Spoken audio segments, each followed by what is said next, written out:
Welcome to the Do-It-Yourself Gourmet. We've got a little extra bit of cake here that we're just playing around with. So we're going to dump two different colors in side by side that we were swirling around earlier. And we're going to see what kind of fun stuff happens when we decide to get a couple of skewers involved and just poking around and making swirlies about. So we've got one in, we got the lemon base with a little bit of the almond extract. Always makes for a good mix in with a lovely bit of fruit like raspberry or blueberry. And now that we've got that there, we'll get our other lovely purple colored bit of fun and scoop that in as well.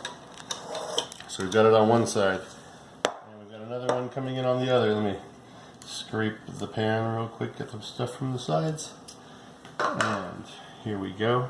Swirling knife in hand at the ready for after the pudding. There we go.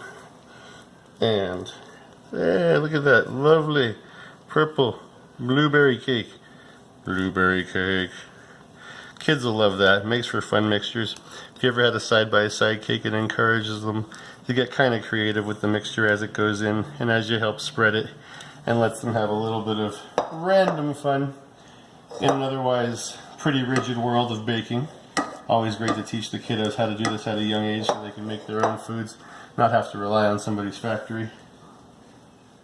And now that we're going to swirl it around, let's take it from the side and see where we begin. I mean, I'm no Bob Ross here, but we'll see what we can do.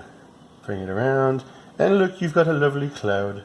And bring it on the other side, and look, you've got a lovely cross swirl. Oh, you almost have oceans and mountains. Hey everybody, I'm not Bob Ross, and this is Cake. And the Do-It-Yourself Gourmet is just having a little bit of fun. Pull it to the side, a little bit of dodging and shading, and all of a sudden, look, you create ripples. And we have swirl cake, so bring it one back more to the side and swirl it around, and look, a winding river or a mountain path.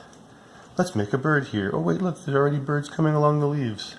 Bring it along the sides, a couple of more around to swirl. God bless you, Bob Ross. You were one of my heroes growing up. Do-It-Yourself Gourmet, ladies and gentlemen, that is the swirl. Have fun next time you add two colors of cake. Show it to the kids. We'll see you next time.